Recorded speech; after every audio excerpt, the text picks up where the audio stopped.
Hey, good morning from Pensacola, Florida. What a beautiful day. I believe it's 65 degrees and sunny. How blessed am I? God is surely on the throne, and I am honored to be called his child. This morning, I want to deviate away from what I've been doing over the last week or so. The last three videos, podcasts that I've recorded basically revolve around the the action steps that I see David Angeron, the founder of John Melvin University, the action steps that I see him put into practice daily, even though progress or growth is not coming as quickly as he would like.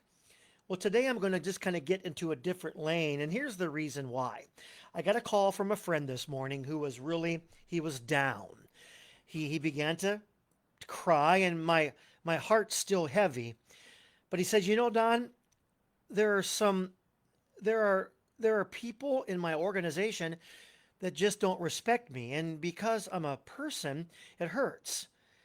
And I said, yeah, I feel your pain. Now this guy is gifted. He's anointed. He is he is inspiring. He is top of the line in regard to a person of influence, and yet of the hundreds of people that he inspires on a weekly basis, there's always that one or two that just can't seem to respect him. And the truth, I told him after we talked for about 25 minutes, I told him, I'm sorry. I do feel your pain because I've been there and done that and bought the t shirt. But the truth is, there are going to be people in families, in organizations, in churches, in the chess club, whatever people are trying to lead, whenever people are trying to lead, there are always going to be people that just don't respect. And yes, it hurts, but how can we push through? And so I began to jot down some notes on my favorite notepad, and I came up with some thoughts that I hope not only encourage me because I'm down because my friend is down, but hopefully, possibly, maybe you might be encouraged as you think about the entities in your life that you're trying to lead, and there's just a handful of people that just don't respect you. And again, let me just say, they may never.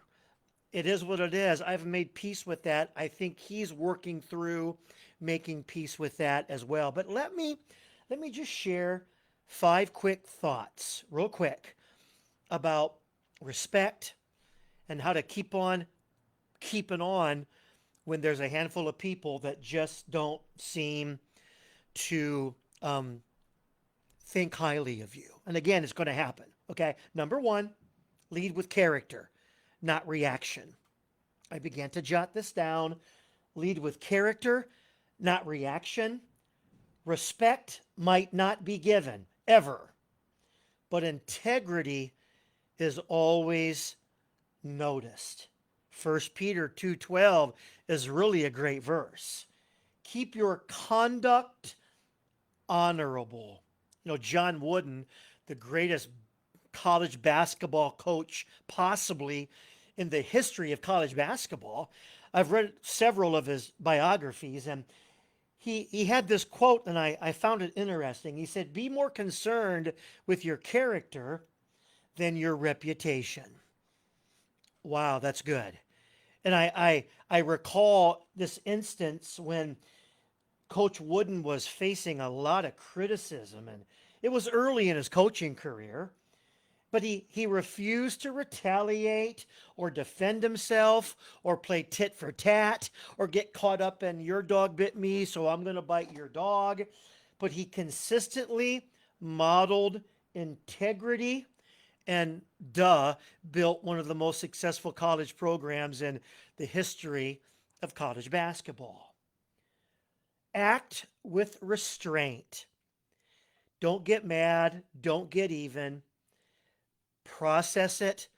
Allow God to remind you how much He loves you and believes in you.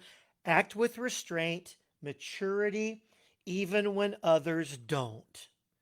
Character earns delayed respect. I really like that. Number two, stay consistent in your mission even if others doubt you, and others are going to doubt you. They've doubted me. They've doubted my friend. Consistency communicates credibility. Galatians 6:9. It's my go-to verse, but it's good here. Don't allow yourself to become weary in doing good. Michael Jordan, he once said, I can accept failure.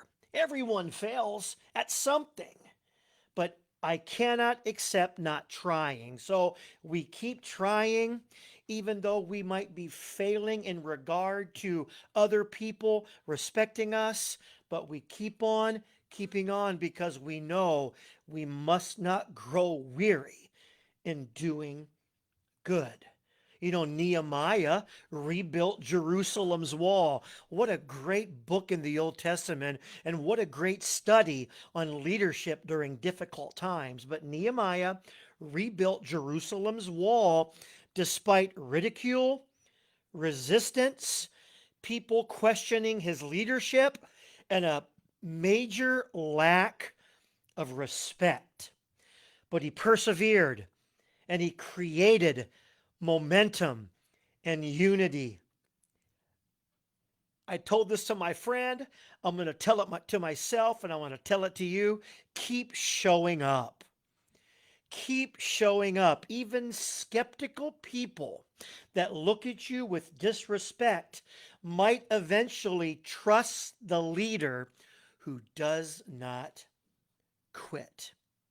Number three, and this one might be my favorite, serve first, influence second. When people don't respect your title, they can surely be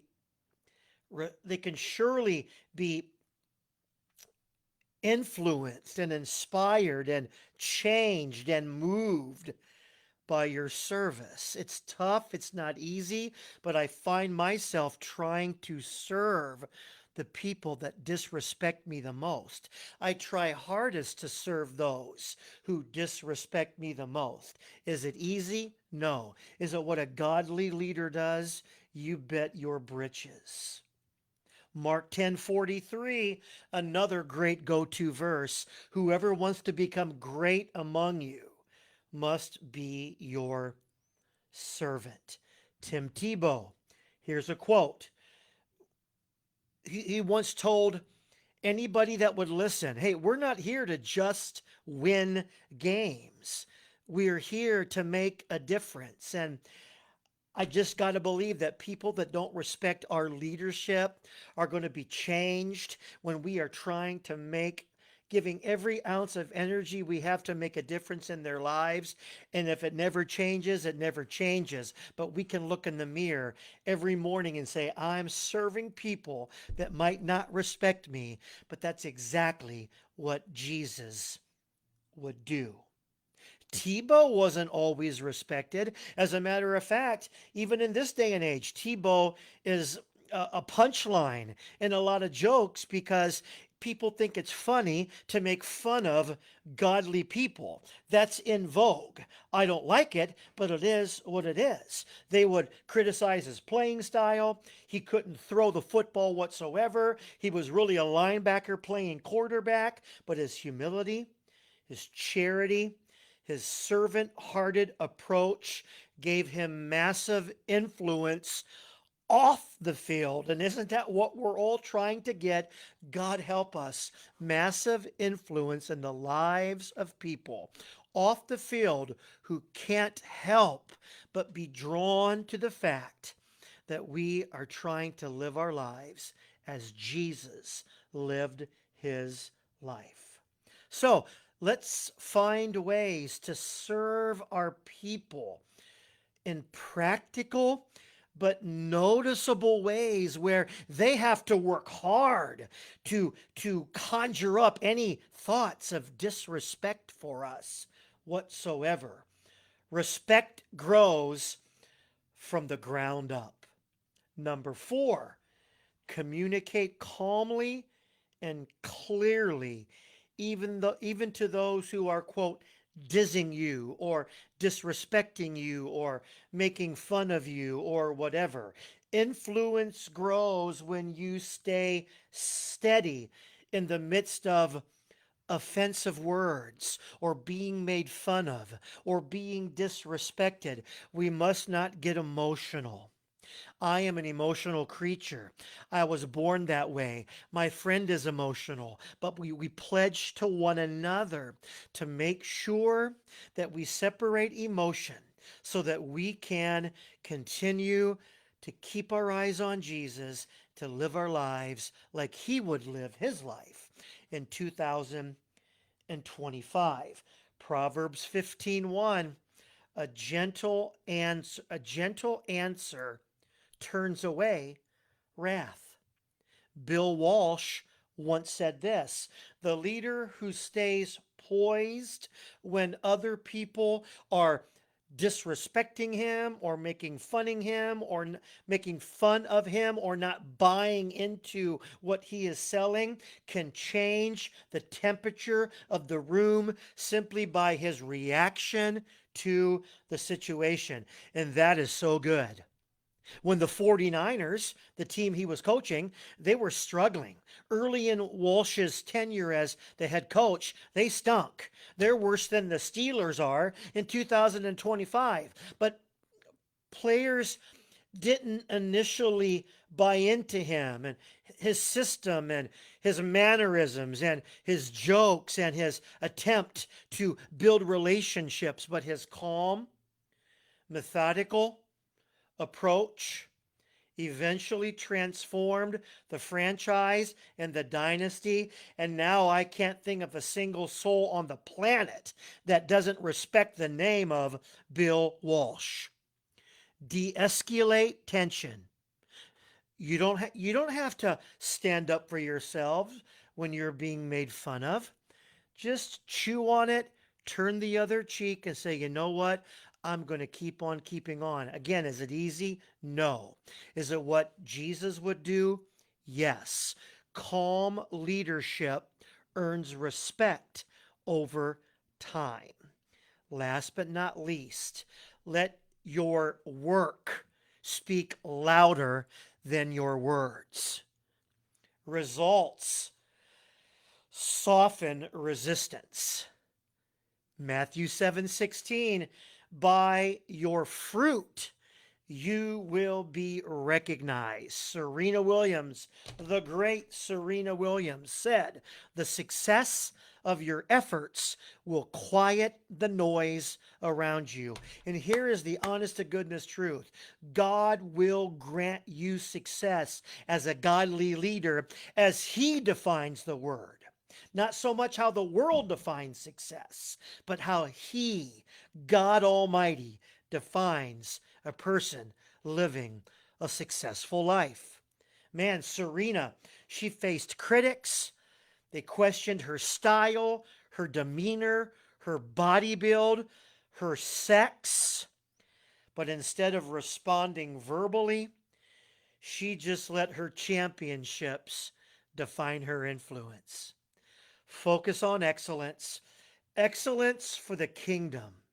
Excellence in the eyes of God.